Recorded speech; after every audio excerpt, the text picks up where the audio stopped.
We're back with album review. Yes. Another duo this week. We're looking at an album you picked. What have you got for us? We got Random Access Memories by Daft Punk, their last full-length album from 2013. It's still amazing to me that this is their last album. I know. I don't really know of music that they've made since then either. Really. Yeah, I don't think they may have had.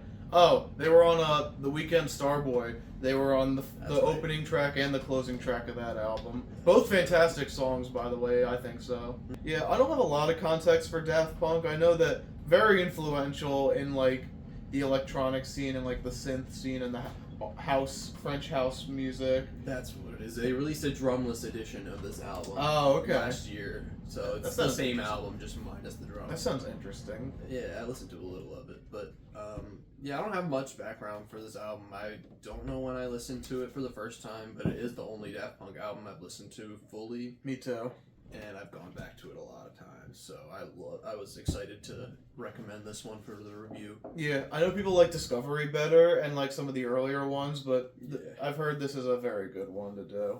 Yeah, it's their most modernized, obviously, of all their albums, and the most pop focused probably, because it Oh, had yeah, I a can lot see of that. features from like people that we'll mention later. Yeah, You'll know notable about. pop artists of the time for sure. Yeah. I guess we'll just jump right into it then. Right. The first track is "Give Life Back to Music." I really like this opening track. It's a good tone setter for this entire album. Definitely really good intro.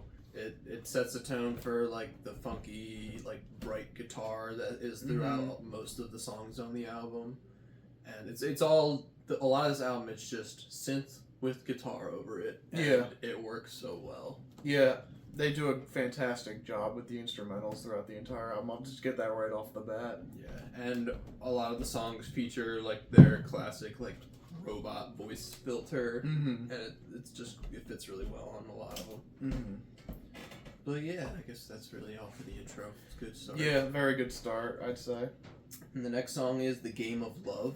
I like The Game of Love, too. I think it's a really good track. It's a slow burner, but Yeah. again, the robotic voice filter be going off on that one. It goes off. It really does. It do be going off like that. Yeah.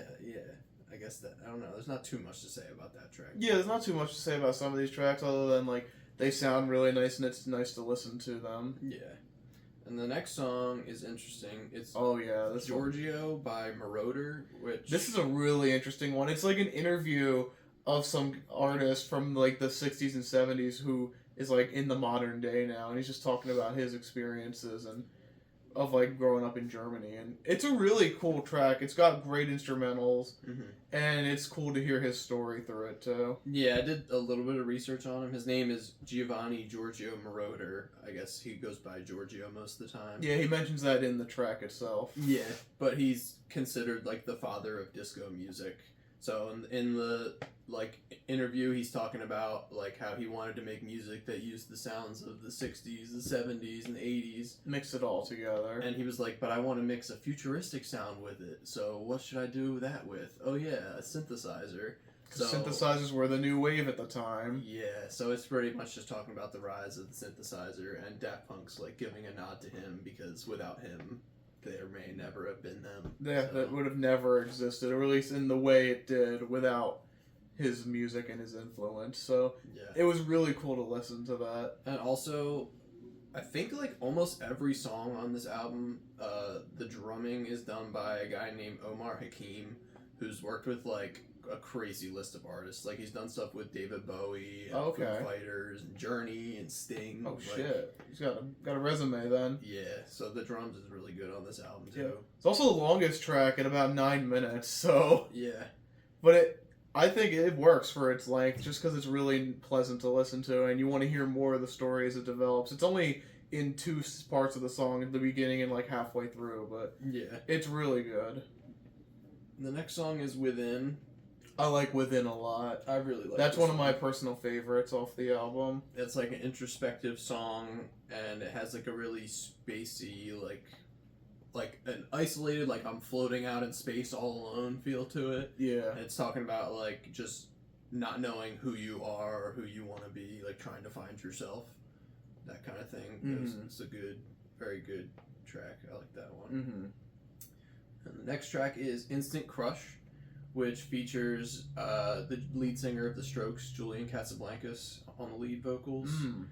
And that one I really like. I like that one. That was one of the big hits off the album, too. Yeah, this one gives me a lot of similar vibes to the biggest track on this album that almost everyone knows, Get Lucky. Yeah, it is very reminiscent of that one. Yeah, similar like guitar vibe. Yeah, so I feel like the next couple tracks kind of are in that same vein. Yeah, definitely. These are like the more poppier of the tracks within the album. Yeah. But yeah, I don't know.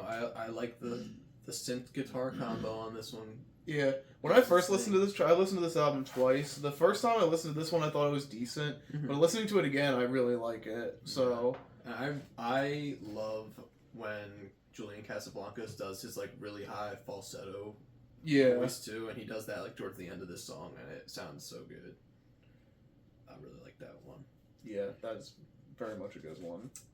The next one is Lose Yourself to Dance. With Pharrell Williams, the first of two songs Yep. on this album. This is another one of my favorite tracks. It's just really upbeat, really fun to listen to. Pharrell Williams has a great voice in it. Makes you want to do what the title says. It's a good dance track. A good dance track, yep.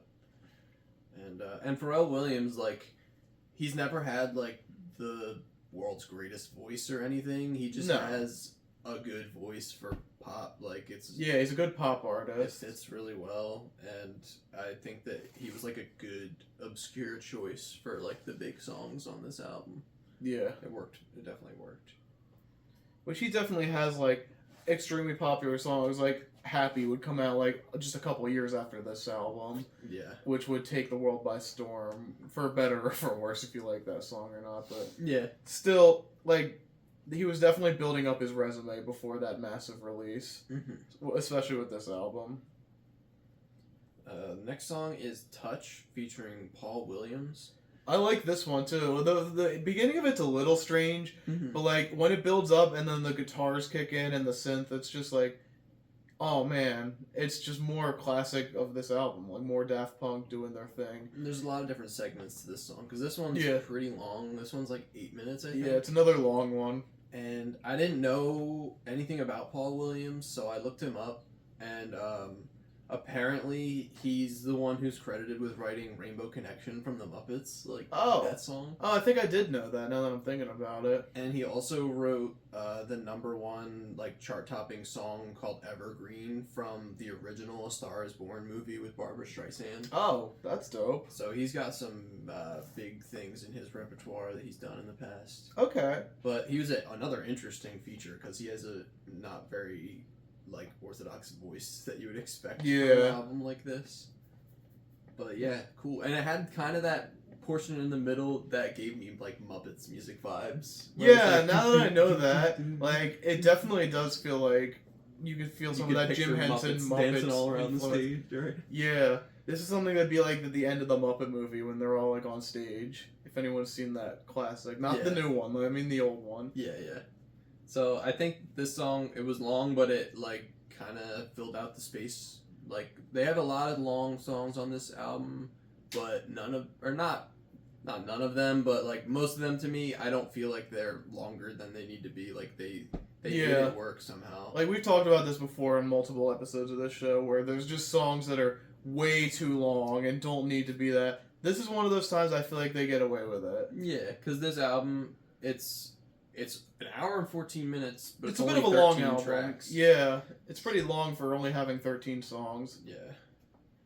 But the next one is Get Lucky. The big one, the massive track.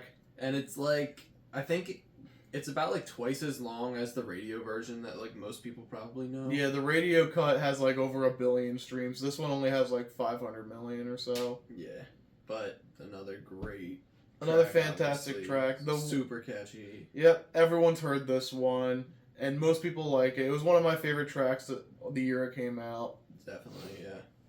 I think it definitely deserved all the attention that it got. And, it's the perfect picture of like the funky guitar vibe on this album. And once again, Pharrell Williams does fantastic on this track too. Definitely, yeah. Next is Beyond. It was a cool track. not too much like. I to like note Beyond. about it. Yeah, it wasn't too great, but I do enjoy that one. Like most of the songs on this album, I really like, Yeah. and that's another one that I do like. It gave me similar vibes to like Within. Yeah. Like it was a little bit less going on instrumentally, but it was still a cool vibe within the album. Mm-hmm. Motherboard. That one I just remember also sounding very space. Yeah, very Spacey. atmospheric track. Yeah. Then we got Fragments of Time. I like featuring Fragments of Todd Time. Edwards, who I actually didn't look into. I don't know Yeah, anything about I him. probably know him, but I just am not familiar with him at the moment. But I like that they had a lot of different vocal features on this album to keep the songs interesting. Mm-hmm.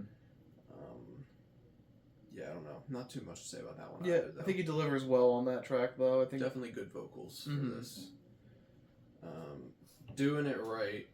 That one's interesting. I like Doing It Right, though. I could see how it might be a little too repetitive for some people, but the way Yeah. that they have a lot of songs on this album that has refrains that are kind of just repeated over and over, but Hell, Get Lucky does that. they have a nice like flow to them melodically, or Mhm. it builds up and then like it doesn't get stale. It's Yeah, the instrumentals keep it from getting stale because they're constantly changing in each time it's repeated. So yeah, I don't know who Panda Bear is either, but yeah, that's another feature that That's I the have feature no on this context one. behind them.